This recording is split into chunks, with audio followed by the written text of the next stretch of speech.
UP के 17 जिले बाढ़ की चपेट में हैं और इसमें से 16 जिले ऐसे हैं जिन पर गंगा यमुना का कहर बरपा है। यूपी प्रयागराज से बलिया तक गंगा के किनारे बसे इलाके डूब रहे हैं। प्रयागराज शहर के सलोरी, राजापुर और दारागंज, बगाड़ा जैसे कई इलाके हैं जो डूब गए हैं। तो वहीं मिर्जापुर, वाराणसी, चंदौली, बलिया में भी हालात ठीक नहीं है।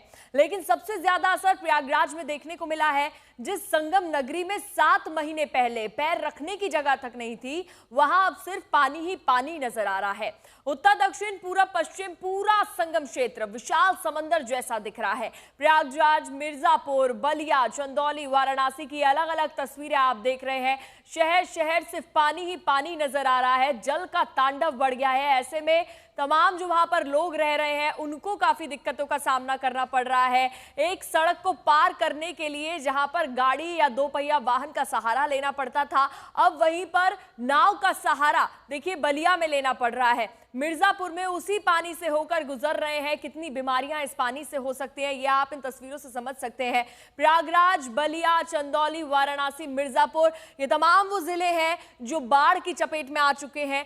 फिलहाल यूपी के 17 जिले बाढ़ की वजह से प्रभावित हैं। गंगा में बाढ़ से प्रभावित क्षेत्र कानपुर, प्रयागराज, गाजीपुर, चंदौली, वाराणसी, मिर्जापुर और बलिया, ये वो क्षेत्र है जो बाढ़ की वजह से काफी ज्यादा प्रभावित है, जहां पर काफी नुकसान अभी तक हो चुका है। ऐसे में उत्तर, दक्षिण, पूरब, पश्चिम, पूरा संगम क्षेत्र विशाल समंदर जैसा दिख रहा है।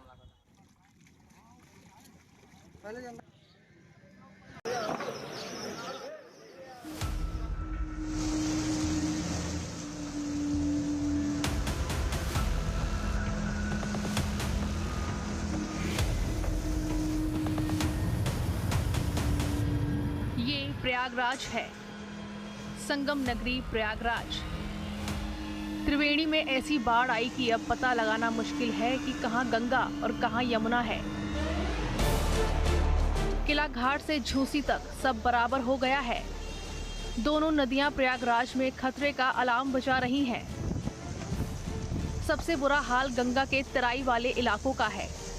बेला, कछार, राजापुर, तेलियरगंज, सोनौटी, बघाड़ा, ये वो इलाके हैं जो गंगा के चपेट में हैं। प्रयागराज के बड़े हनुमान जी जल समाधि ले चुके हैं। अब सिर्फ मंदिर की धर्म ध्वजा ही दिखाई पड़ती है। संगम तट पर ही बने शंकर विमान मंडप भी गंगा की लहरों से अछूता नहीं है।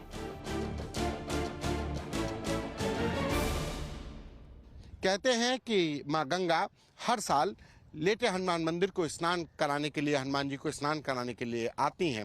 लेकिन इस बार माँ गंगा 3 बार आ चुकी हैं और इस बार कुछ ऐसा आई हैं कि लोग अब परेशान भी हैं और लोग यहाँ पर आ भी रहे हैं देखने के लिए कि किस तरीके के हालात। चारों तरफ सिर्फ पानी ही पानी है, जिसकी वजह है कि लगातार बीते 3 दिनों से बारिश और बारिश की वजह से पानी बढ़ा हुआ है। जो नाव वाले हैं वो लोग भी परेशान हैं क्योंकि पर्यटक नहीं आ रहे हैं।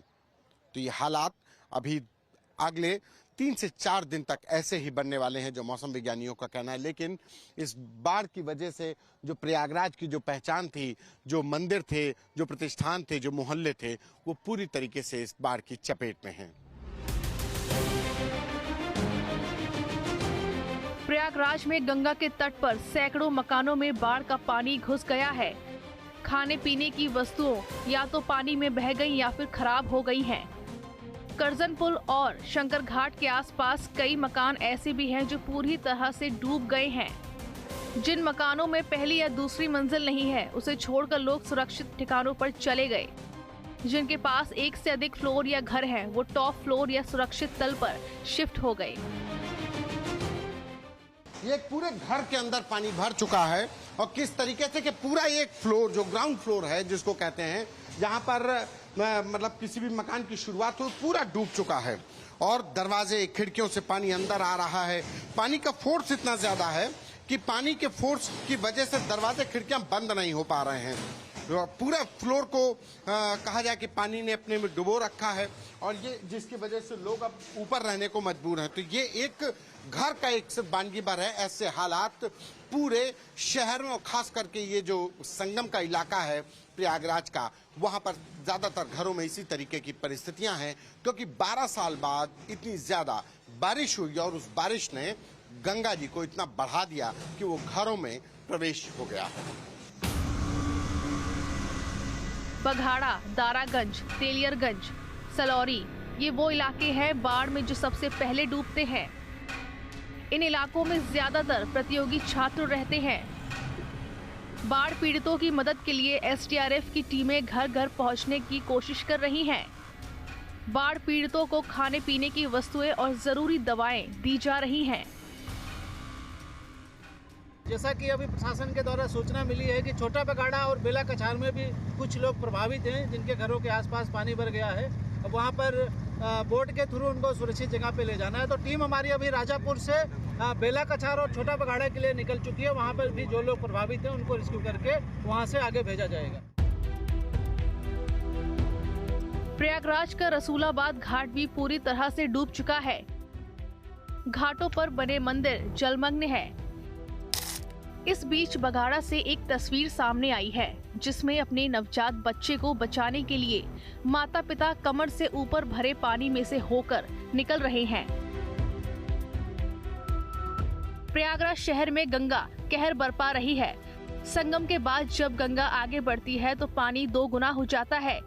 गंगा पार के हंडिया और यमुना पार के मेजा क्षेत्र में भी कई गांव गंगा की चपेट में है। संतोष शर्मा, प्रयागराज, आज तक।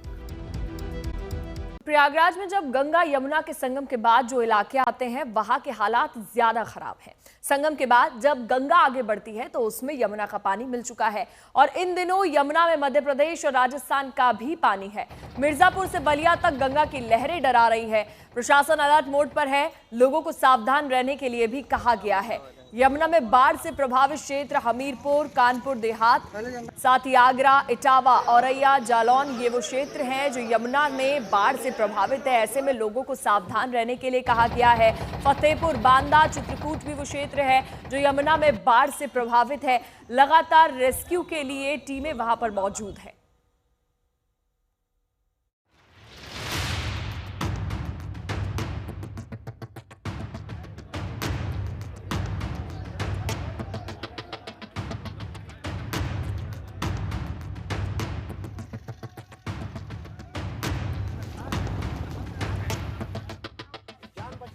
ये उत्तर प्रदेश का जिला मिर्जापुर है, जहां इस समय पानी की तेज धारा है।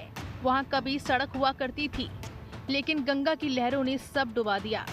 मिर्जापुर सदर के दर्जनों गांव बाढ़ की चपेट में हैं। कुछ और इंतजाम नहीं हो पाया तो लोग ट्रैक्टर के सहारे ही गांव छोड़कर भागने लगे। सड़कें डूबी हैं, ऐसे में इस तरह से सफर करना जोखिम भरा हो सकता है, लेकिन गांव वालों का कहना है कि सहायता मिल नहीं रही। पानी तेजी से बढ़ रहा है। लोग इसी तरह से घबराकर घर छोड़कर जा रहे हैं। धनुपुर से मार्ग से कोई स्टीमर, न कोई नाव, न कोई सुविधा, और आदमी जो है कि अपना पौड़ कर जा रहे हैं। गोरु पशु लेकर अपने वही बझे हुए हैं। वो लोग अभी तक उसी पार हैं। मिर्जापुर में खतरे का निशान 77.72 मीटर पर है और गंगा इस समय डेंजर लेवल को पार कर चुकी है। ये अपार जल राशि जिस ओर भी निकल रही है, वहां इलाके डूबते जा रहे हैं। यूपी के चंदौली में भी गंगा कहर बरपा रही है। गंगा किनारे के गांवों में पानी भर गया है। निचले इलाकों में बनी बस्तियां डूब गई हैं। सड़कों पर अब नाव चल रही है। प्रशासन की टीमें मुस्तैदी से बाढ़ प्रभावित इलाकों का दौरा कर रही हैं और लोगों को सचेत रहने के लिए कह रही हैं। एडीएम, अपर जिलाधिकारी। और ये बनारस है। काशी के सभी घाट पानी में डूब चुके हैं। महाशमशान मणिकर्णिका घाट भी जलमग्न है। घाटों पर बने मंदिर भी पूरी तरह से गंगा में समाहित हो चुके हैं। कुछ मंदिरों के गुंबज दिख रहे हैं, जबकि कई मंदिर एकदम से जल में विलुप्त हो गए हैं। बलिया में गंगा नदी खतरे के निशान से ऊपर बह रही है। गंगा की लहरों में कई घर समा गए हैं। कटान की वजह से कुछ घर ढह भी गए हैं। बलिया शहर के निचले इलाके के लगभग 150 घरों में पानी घुस गया है। बाढ़ की वजह से लोगों को आने जाने में काफी दिक्कतों का सामना करना पड़ रहा है। आज तक ब्यूरो। तो देखिए, ये तो हुई गंगा किनारे वाले इलाकों की बात। अब यमुना किनारे क्या हो रहा है ये भी देख लेते हैं। आगरा, इटावा, औरैया, हमीरपुर, कानपुर देहात, फतेहपुर, बांदा, चित्रकूट, ये वो इलाके हैं जो यमुना की बाढ़ की चपेट में है। बांदा में केन नदी भी उफान पर है और केन नदी यमुना की सहायक नदी मानी जाती है। वहीं फतेहपुर से कुछ तस्वीरें सामने आई है। फतेहपुर में यमुना की लहरें सब कुछ डुबा कर ले जा रही है। कई सड़कें डूब चुकी हैं। जिले की तीनों तहसीलों में यमुना खतरे के निशान से ऊपर बह रही है। जरूरी सामानों का संकट हो गया है। बाढ़ की वजह से बिजली सप्लाई को भी यहां पर रोक दिया गया है। फतेहपुर यूपी की तस्वीरें आप ये देख रहे हैं। यमुना में तेजी से पानी बढ़ रहा है और ये पानी उफान मार रहा है। सड़कें डूब चुकी है और काफी ज्यादा संपर्क यहां पर टूट चुका है। इतना ही नहीं, बिजली सप्लाई को भी यहां पर रोक दिया गया है। जरूरी सामानों का संकट लोगों को झेलना पड़ रहा है और इसी पानी से होकर भी गुजरना पड़ रहा है। ये तस्वीरें देखिए, फतेहपुर यूपी की है। किस तरीके से सड़कें नहीं, सिर्फ पानी ही पानी नजर आ रहा है। सड़कें पूरी तरीके से यहां पर डूब चुकी है। यमुना में तेजी से पानी बढ़ रहा है। आगे भी इसको लेकर चेतावनी जारी कर दी गई है।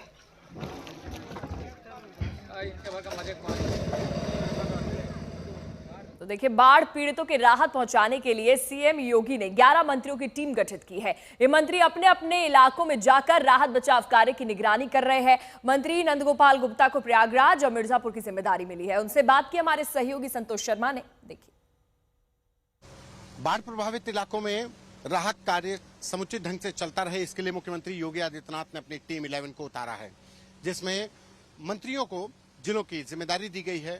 प्रयागराज की जिम्मेदारी कैबिनेट मंत्री नंदगोपाल नंदी जी को है। इनके पास 3 जिले हैं। हमारे साथ बात करने के लिए नंदी जी खुद ही हैं।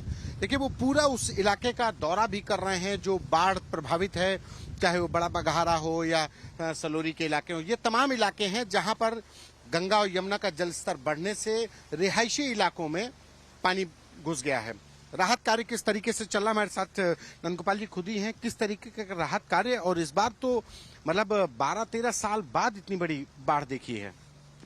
देखिए, आदरणीय मुख्यमंत्री जी ने कल ही 11 टीम 11 की उन्होंने घोषणा की और सभी अधिकारियों को निर्देश दिए गए। अभी शाम को 7 बजे वीसी भी है।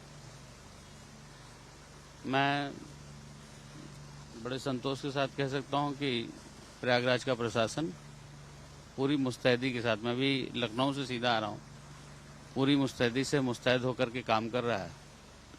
लगभग 18 राहत शिविर कैंप बनाए गए हैं, जिसमें 5 से 6 हजार लोग कैंप कर रहे हैं और 84 पुलिस चौकियां बनाई गई हैं।